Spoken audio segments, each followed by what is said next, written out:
2010 BMW X5 turbo diesel 6-cylinder inline 6. We are doing the glove plug replacement.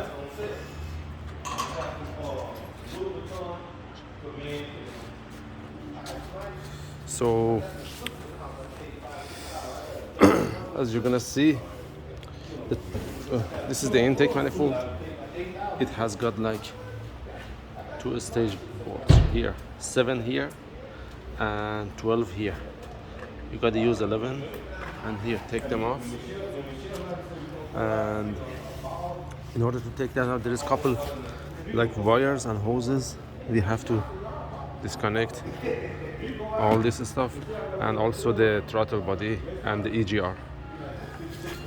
There is two part of the throttle body right here, so we take the first part out in order to be able to access to the all 4 bolts around the back part of the throttle body. This is the old one. It has got the check engine light on, glow plug, cylinder 1, cylinder 3, cylinder 5 and 6. So we replace all 6. As you see, they are all new back in there, and these are the old ones.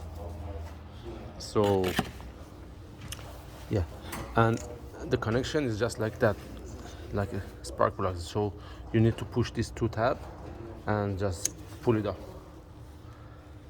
Then it's not a bad idea to replace those intake manifold gasket.